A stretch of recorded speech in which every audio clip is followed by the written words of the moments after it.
Dentro del arte encontramos los valores temáticos, compositivos, gráficos, tonales, cromáticos, por oficio y algunos otros valores que son subjetivos, como el de la comunicación, el valor económico, el valor sentimental. Todos estos valores existen en el arte, pero cuando hablamos del valor principal, estamos hablando de que ese valor temático tiene que tener cierto aspecto universal y trascendente para que llegue a todos siempre. Y esa condición de llegar a todos siempre lleva implícito en sí misma aspectos comunes constantes. Es decir, estamos hablando de que en la humanidad existen aspectos comunes constantes. ¿Cuáles son esos aspectos comunes constantes? Porque generalmente observamos la diversidad del ser humano, la diversidad de las especies, la diversidad de las cosas, pero no nos enfocamos en aquello que es inmutable, en aquello que es invariable, en aquello que es incambiable, en aquello que es absoluto. Hablar de absoluto en ocasiones nos suena o conlleva un aspecto medio impositivo porque lo asociamos con elementos políticos, con elementos religiosos, con elementos que son en cierto aspecto impositivos. Pero no todo lo que es absoluto es impositivo. Nosotros, por ejemplo, existimos dentro de una conectividad universal. Tiempo y espacio existen conectados, lo masculino y lo femenino existe conectado, el macho y la hembra, el estambre y el pistilo en las plantas, el catión y el anión en las moléculas, el positivo y negativo en los átomos, la energía y la fuerza, el poder y la materia. El universo es un orden y para que exista ese orden existe también una ordenanza y un ordenado en esa ordenanza. Y en esa trinidad simbiótica, en ese ordenamiento existe la conectividad entre uno y otro. Esa conectividad es un aspecto inmutable, es un aspecto invariable, es un aspecto absoluto, pero no implica ningún tipo de imposición por sobre el criterio de los demás, es simplemente una realidad de la materia, una realidad de la ciencia, una realidad que es compartida por todos, pero, como os digo, no por ser absoluta conlleva un tipo de labor impositiva en sí, sino que es una realidad observable. Volviendo al tema del arte, decimos que el arte más interesante es aquel arte que conlleva aspectos universales, aspectos trascendentes y aspectos iconográficos. Esto indica la existencia de aspectos comunes, como os digo, en todos los humanos, aspectos que son constantes, que se mantienen siempre y que por eso podemos buscar iconos o esa imagen iconográfica universal trascendente. Aquello que beneficia siempre a todos sabemos que no perjudica nunca nada, y aquello que no perjudica nunca nada beneficia siempre a todos. Lógico. Es importante comprender que todo ideal es ideado y para ser ideado necesita ser imaginado. Es decir, toda idea contiene una imagen y toda imagen contiene una idea. Eso es simbiótico, no se puede separar la idea de la imagen o la imagen de la idea. Ahora, ese ideal humano compartido por todos ha de ser descubierto por el humano responsable, libre y autónomo. Sabemos que somos todos libres, autónomos y responsables, pero no asumimos la responsabilidad de reconocer esa imagen ideal del ser humano. ¿Cuál sería el humano ideal?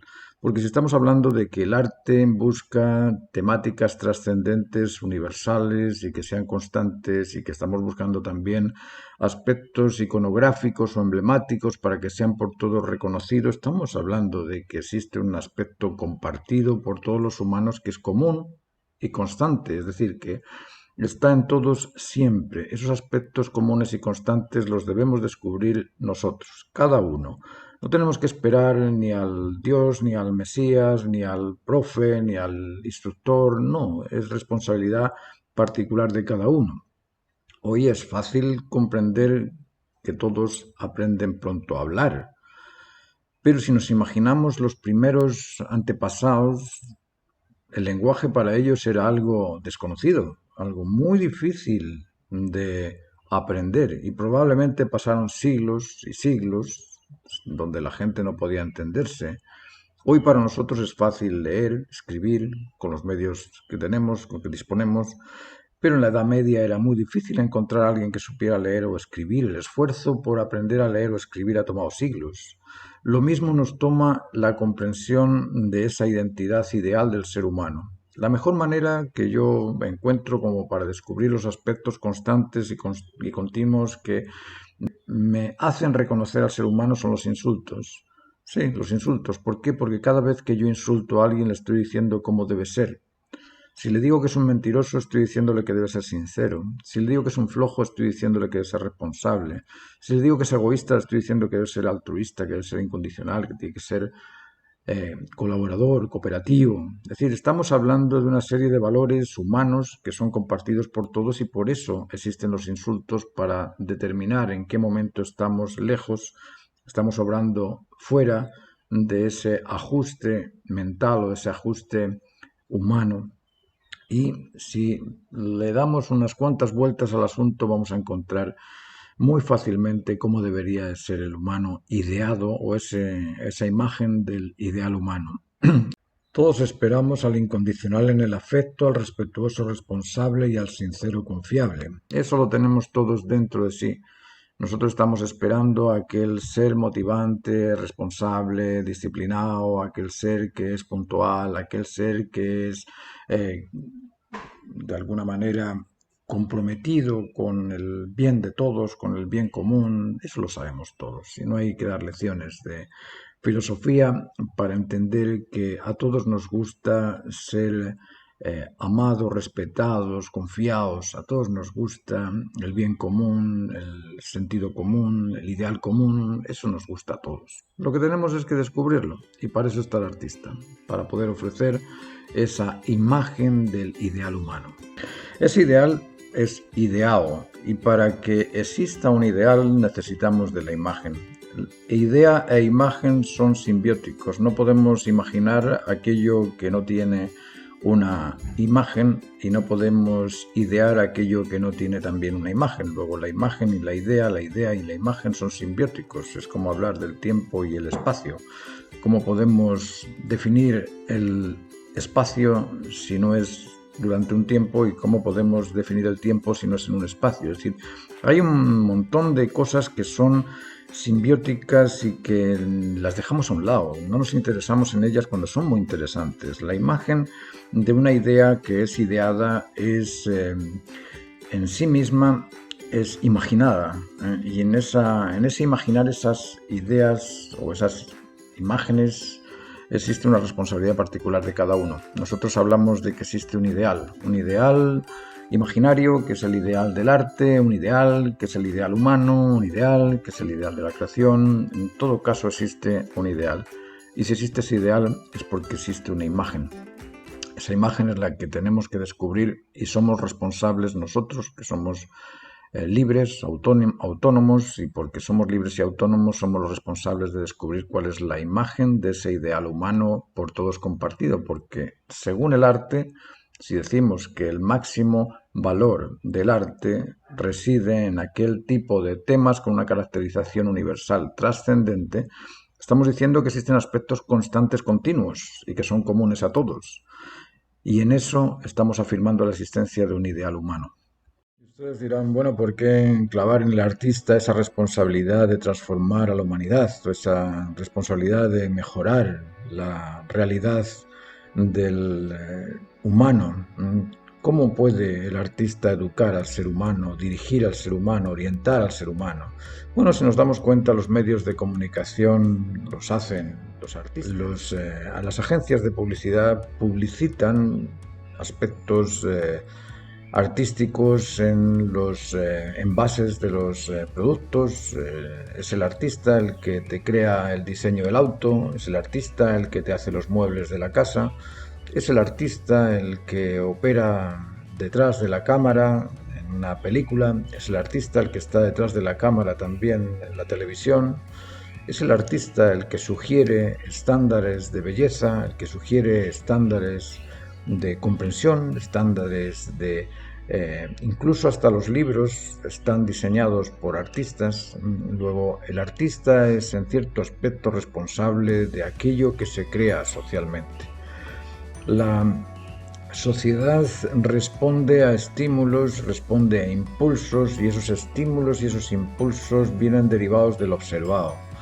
Y en ocasiones, cuando uno llega a un ambiente y en ese ambiente lo observado es ordenado, nos sentimos agradados. Cuando lo observado es desordenado, nos sentimos fatigados. Ese orden lo establece el artista. El artista como arquitecto, el artista como escultor, el artista como pintor, crea esos ambientes de disfrute o de sufrimiento, de agrado o desagrado en los cuales insertamos al ser humano.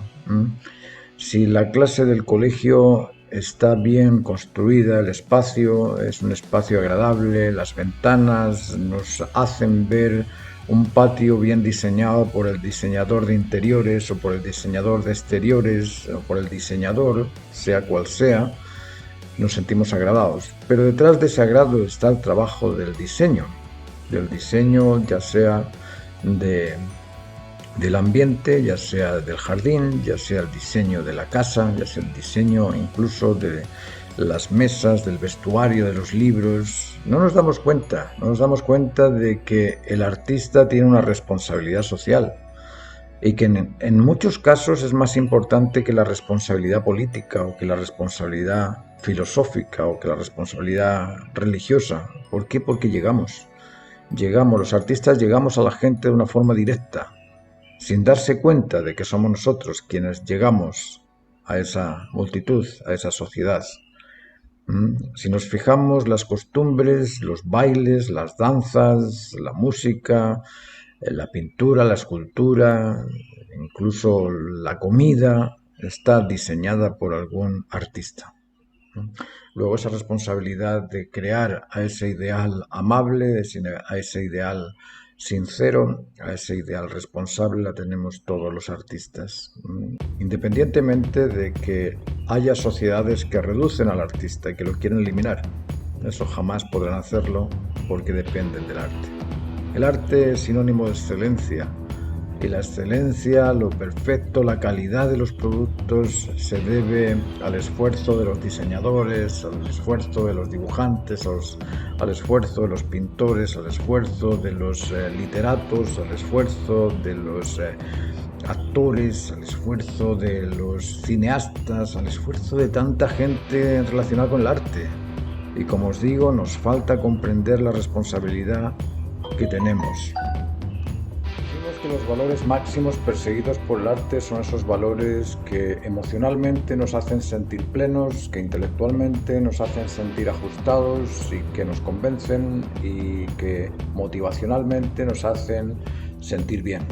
Ese valor del bien común, del convencimiento común compartido y del sentirse agradado, sentirse en ese estado de plenitud es lo que el artista está buscando en ese tipo de caracterización temática trascendente y universal. Y cuando hablamos de trascendente y universal estamos hablando del universo general humano, es decir, estamos hablando de todas las personas, y cuando hablamos de lo trascendente estamos hablando de toda la tradición, es decir, que todo lo posterior a este momento va a apreciar esa obra que estoy creando en este momento. En realidad es una responsabilidad bastante grande la que asume un pintor cuando empieza un cuadro con esa caracterización temática universal trascendente.